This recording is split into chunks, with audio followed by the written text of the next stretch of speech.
혹시 신앙생활을 정말 진지하게 하다가 성경의 어떤 특정 구절 앞에서 심장이 쿵 하고 내려앉는 것 같은 그런 경험 해보신 적 없으세요?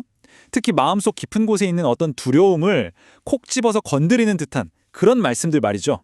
오늘 우리는 바로 그 두려움의 한가운데 있는 성경 본문 히브리서 6장을 아주 깊이 들여다보려고 합니다. 그리고 그 길이 어떻게 우리를 두려움이 아니라 오히려 더 큰 확신으로 이끌어가는지 그 길을 함께 걸어가 보려고 합니다. 아마 이런 질문들이 마음속에서 떠오를 때가 있을 거예요. 내가 정말로 구원받은 게 맞나? 그리고 거기서 한 걸음 더 나아가서 만약에 내가 정말 끔찍한 죄를 짓게 되면 내 구원이 취소될 수도 있는 거 아닐까? 이런 질문들이요. 근데 중요한 건 이런 고민이 믿음이 약해서 생기는 게 아니라는 겁니다. 오히려 하나님을 정말 진지하게 사랑하고 그분과의 관계를 소중하게 생각하기 때문에 생겨나는 아주 깊은 고민일 때가 훨씬 많아요. 오늘 우리는 이 질문들을 그냥 덮어두지 않고 정면으로 마주하면서 그 답을 한번 찾아가 보겠습니다. 그리고 이 모든 불안과 염려의 시작점이라고 할 수 있는 곳이 바로 여기 히브리서 6장입니다. 특히 이 구절, 타락한 자들은 다시 새롭게 하여 회개하게 할 수 없다는 이 말씀은 정말 수많은 성도들의 마음을 오랫동안 흔들어 놓았죠. 마치 우리가 걷고 있는 구원의 길 저 끝에 우리가 모르는 거대한 함정이 파여 있는 것 같은 그런 느낌을 주거든요. 과연 이 말씀이 정말 우리를 넘어뜨리려는 함정일까요? 아니면 우리가 모르는 다른 진짜 의미가 있는 걸까요? 그래서 오늘 우리는 이 두려움의 실체를 제대로 파헤치기 위해서 이 5단계의 여정을 한번 떠나보려고 합니다. 먼저 이 두려움이 어디서부터 시작됐는지 그 뿌리를 살펴볼 거고요. 그리고 이 무서운 경고의 진짜 목적이 뭔지 알아볼 겁니다. 그 다음에는 하나님의 약속과 경고가 어떻게 모순되지 않고 함께 작동하는지, 그리고 이 경고가 진짜로 가리키는 위험, 배교라는 게 정확히 뭔지 그 개념을 명확하게 할 겁니다. 그리고 마지막으로 이 모든 이해를 바탕으로 우리가 어떻게 다시 예수님께로 나아가서 확신 안에 거할 수 있는지 그 길을 함께 찾아보겠습니다. 자, 그럼 첫 번째 단계부터 시작해 보겠습니다. 우리의 감정적인 출발점인 이 두려움의 문제를 먼저 다루고요.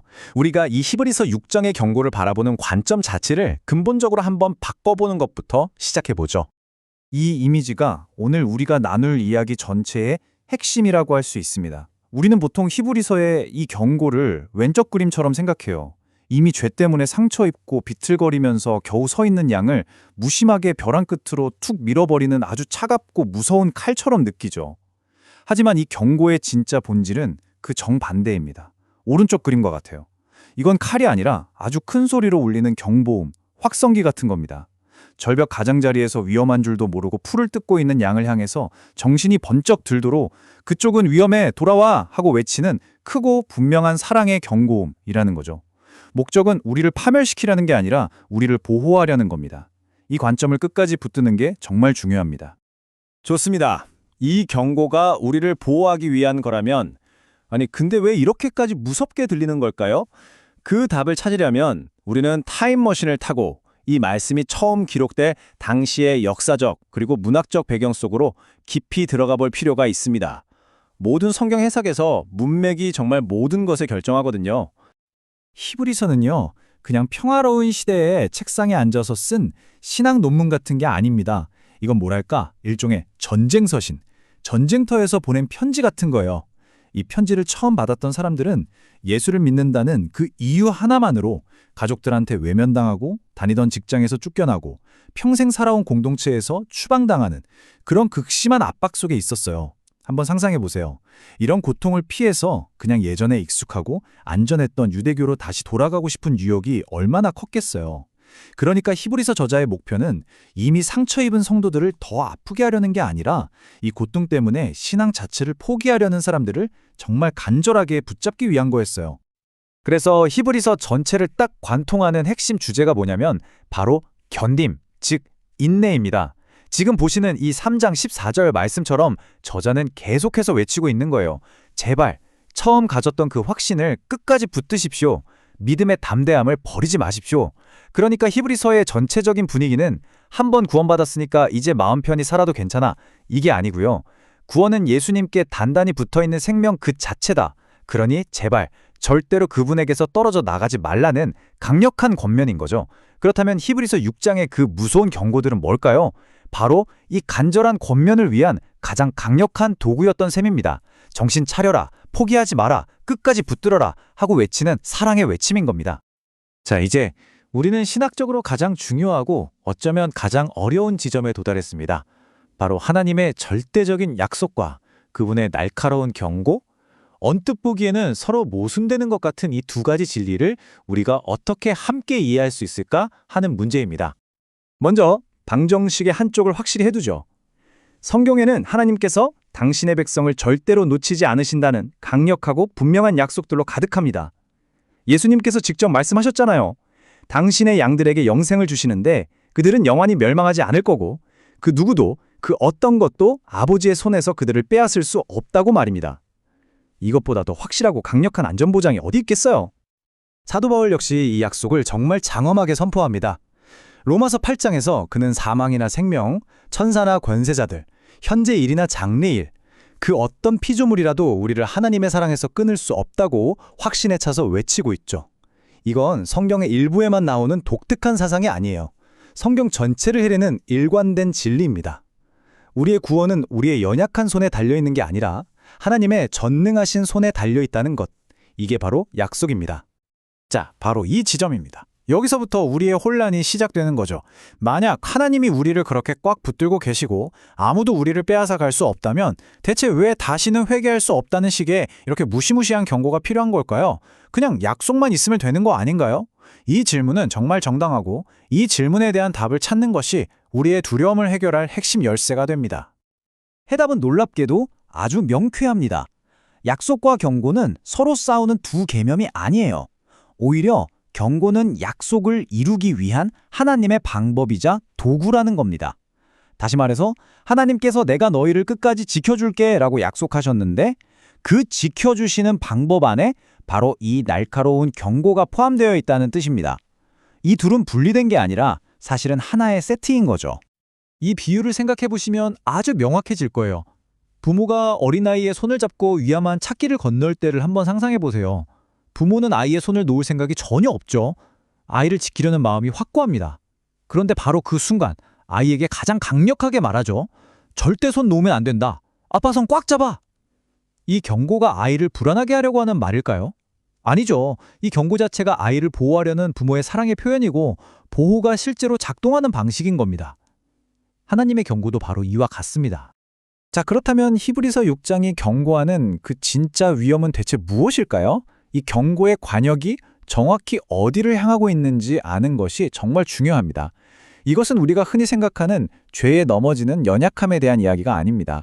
성경은 그것을 배교, 어포스타시라고 부릅니다. 이 둘을 구분하는 것이 우리의 자유와 평안에 정말 결정적입니다. 히브리서의 경고는 왼쪽에 있는 사람들에 향하지 않습니다. 연약함 때문에 비틀거리는 사람, 죄 때문에 마음이 흔들리고 두려워하는 사람, 내 안의 죄를 정말 미워하는데도 또다시 그 죄에 빠져서 괴로워하는 사람, 이런 사람들을 향한 경고가 아니에요.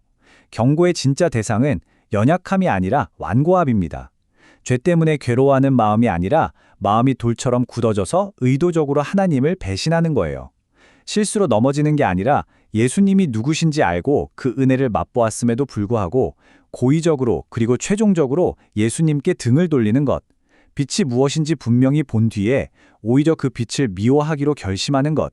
이것이 바로 히브리서의 경고가 향하는 진짜 지점입니다.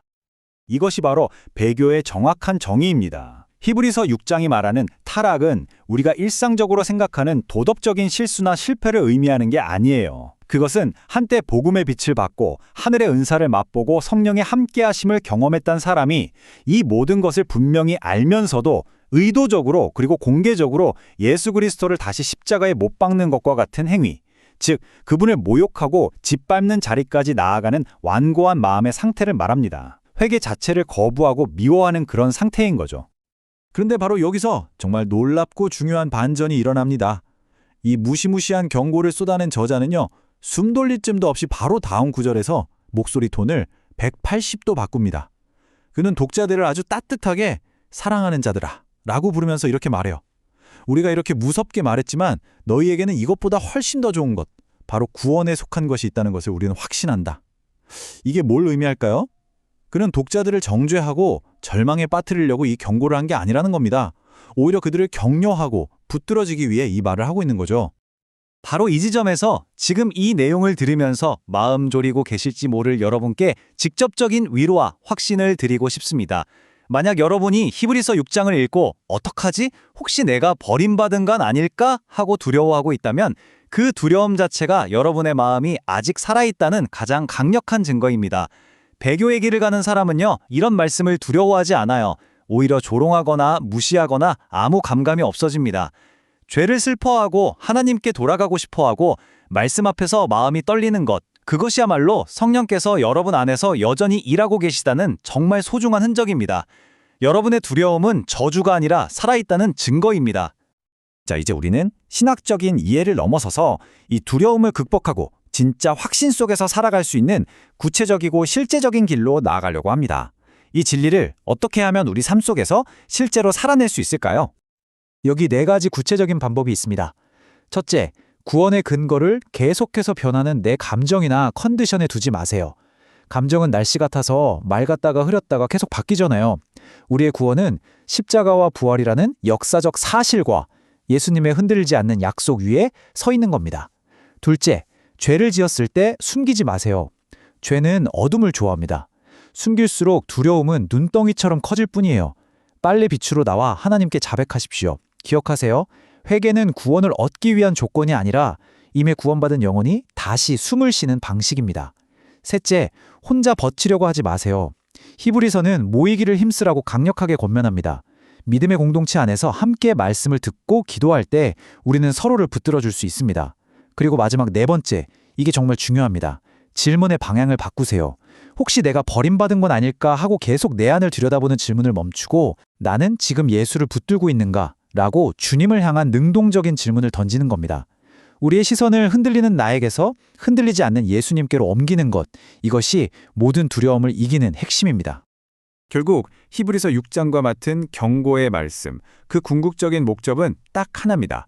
우리를 절망의 구렁텅이로 밀어넣기 위함이 결코 아니에요.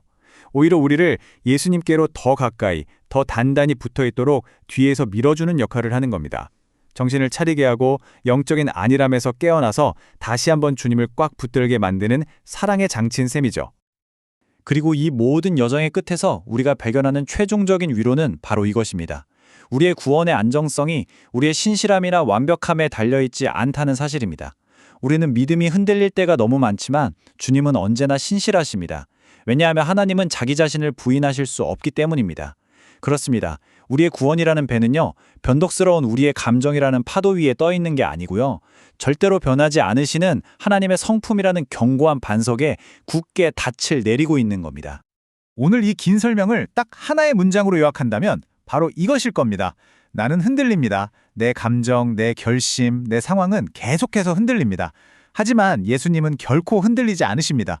그래서 나는 흔들리는 내가 할 수 있는 유일하고 가장 확실한 일, 바로 흔들리지 않는 예수님께 다시 가는 것을 선택합니다. 이것이 히브리서 6장이 오늘 두려워하는 바로 당신에게 주고자 하는 가장 실제적이고 강력한 소망입니다.